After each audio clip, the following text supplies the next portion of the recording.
it pleases me to be able to say that, though personally I might prefer the sterner Presbyterian of an earlier era."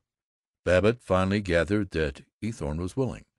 Chum Frink suggested as part-time press agent one Kenneth Escott, reporter for the Advocate-Times. They parted on a high plane of amity and Christian helpfulness. Babbitt did not drive home, but toward the center of the city he wished to be by himself and exult over the beauty of intimacy with William Washington Eathorne. 2. A snow-blanched evening of ringing pavements and eager lights. Great golden lights of trolley cars sliding along the packed snow of the roadway, demure lights of little houses, the bleaching glare of a distant foundry, wiping out the sharp-edged stars, lights of neighborhood drug-stores where friends gossiped, well pleased after the day's work, the green light of a police station and greener radiance on the snow, the drama of a patrol wagon, gong beating like a terrified heart, headlights scorching the crystal sparkling street, driver not a chauffeur but a policeman proud in uniform, another policeman perilously dangling on the step at the back, and a glimpse of the prisoner, a murderer, a burglar, a coiner, cleverly trapped. An enormous gray stone church with a rigid spire, dim light in the parlors, and cheerful throng of choir practice, the quivering green mercury vapor light of a photo-engraver's loft. Then the storming lights of downtown, parked cars with ruby tail-lights, white arched entrances to movie theaters like frosty mouths of winter caves, electric signs, serpents, and little dancing men of fire, pink shaded globes, and scarlet jazz music in a cheap upstairs dance-hall, lights of Chinese restaurants, lanterns painted with cherry blossoms and with pagodas hung against lattices of lustrous gold and black, small dirty lamps in small stinking lunchrooms, the smart shopping district with rich and quiet light on crystal pendants and furs and suave surfaces of polished wood in velvet-hung reticent windows. High above the street an unexpected square hanging in the darkness, the window of an office where someone was working late, for a reason unknown and stimulating, a man meshed in bankruptcy, an ambitious boy, an oil man suddenly become rich. The air was shrewd, the snow was deep in uncleared alleys, and beyond the city Babbitt knew were hillsides of snowdrift among wintry oaks and the curving ice-encrusted river. He loved his city with passionate wonder. He lost the accumulated weariness of business, worry, and expansive oratory. He felt young and potential. He was ambitious. It was not enough to be a Virgil Gunch, an Orville Jones. No. "They're bully fellows, simply lovely, but they haven't got any finesse." No, he was going to be an Eathorne, delicately rigorous, coldly powerful. "That's the stuff. The wallop in the velvet mitt. Not let anybody get fresh with you. Been getting careless about my diction. Slang. Colloquial. Cut it out. I was first rate at rhetoric in college. Thames on, anyway, not bad. Had too much of this hoopadoodle and good fellow stuff. Why couldn't I organize a bank of my own some day, and Ted succeed me?" He drove happily home, and to Mrs. Babbitt was a William Washington Eathorne, but she did not notice it. 3.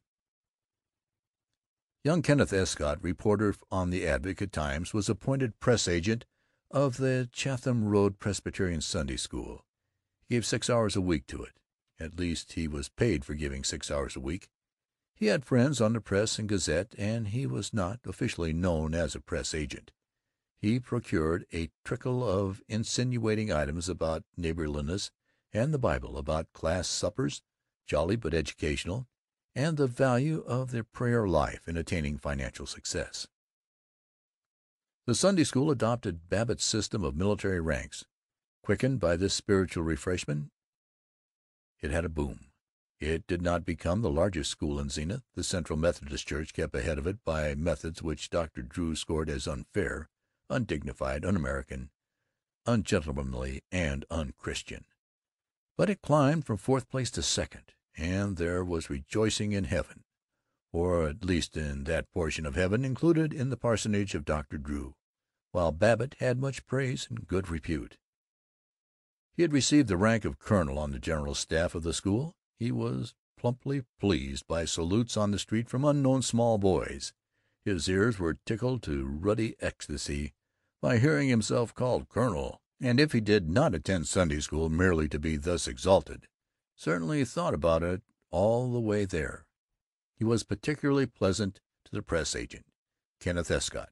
He took him to lunch at the athletic club and had him to the house for dinner. Like many of the cocksure young men who forage about cities in apparent contentment and who express their cynicism in supercilious slang, Escott was shy and lonely. His shrewd, starveling face broadened with joy at dinner, and he blurted, "Gee willikers, Miss Babbitt, if you knew how good it is to have home eats again!" Escott and Verona liked each other. All evening they talked about ideas. They discovered that they were radicals. True, they were sensible about it. They agreed that all communists were criminals, that this vers libre was tommyrot, and that while there ought to be universal disarmament, of course Great Britain and the United States must, on behalf of oppressed small nations, keep a navy equal in the tonnage of all the rest of the world. But they were so revolutionary that they predicted, to Babbitt's irritation, that there would some day be a third party, which would give trouble to the Republicans and Democrats. Escott shook hands with Babbitt 3 times at parting. Babbitt maintained his extreme fondness for Eathorne. Within a week 3 newspapers presented accounts of Babbitt's sterling labors for religion, and all of them tactfully mentioned William Washington Eathorne as his collaborator. Nothing had brought Babbitt quite so much credit at the Elks, the Athletic Club, and the Boosters. His friends had always congratulated him on his oratory, but in their praise was doubt, for even in speeches advertising the city there was something highbrow and degenerate, like writing poetry. But now Orville Jones shouted across the athletic dining-room, "Here's the new director of the First State Bank." Grover Butterbaugh, the eminent wholesaler of plumber supplies, chuckled, "Wonder you mix with common folks after holding Eathorne's hand." And Emil Wengert, the jeweler, was at last willing to discuss buying a house in Dorchester. 4. When the Sunday school campaign was finished, Babbitt suggested to Kenneth Escott, "Say, how about doing a little boosting for Doc Drew personally?" Escott grinned. "You trust the doc to do a little boosting for himself, Mr. Babbitt?" "There's hardly a week goes by without his ringing up the paper to say if we'll chase a reporter up to his study he'll let us in on the story about the swell sermon he's going to preach on the wickedness of short skirts, or the authorship of the Pentateuch. Don't you worry about him. There's just one better publicity grabber in town, and that's this Dora Gibson Tucker that runs the Child Welfare and the Americanization League. And the only reason she's got Drew beaten is because she has got some brains." "Well, now, Kenneth, I don't think you ought to talk that way about the doctor. Preacher has to watch his interest, hasn't he? You remember that in the Bible about being diligent in the Lord's business or something." "All right, I'll get something in it for you if you want me to, Mr. Babbitt, but I'll have to wait till the managing editor is out of town, and then Blackjack, the city editor." Thus it came to pass that in the Sunday Advocate-Times, under a picture of Dr. Drew at his earnestest, with eyes alert, jaw as granite, and rustic lock flamboyant, appeared an inscription, a wood-pulp tablet conferring 24 hours immortality. The Reverend Dr. John Jennison Drew, M.A., pastor of the beautiful Chatham Road Presbyterian Church in lovely Floral Heights, is a Wizard soul winner. He holds the local record for conversions. During his shepherdhood, an average of almost 100 sin-weary persons per year have declared the resolve to lead a new life, and have found a harbor of refuge and peace. Everything zips at the Chatham Road Church. The subsidiary organizations are keyed to the top notch of efficiency. Dr. Drew is especially keen on good congregational singing. Bright, cheerful hymns are used at every meeting, and the special sing services attract lovers of music and professionals from all parts of the city. On the popular lecture platform as well as in the pulpit, Dr.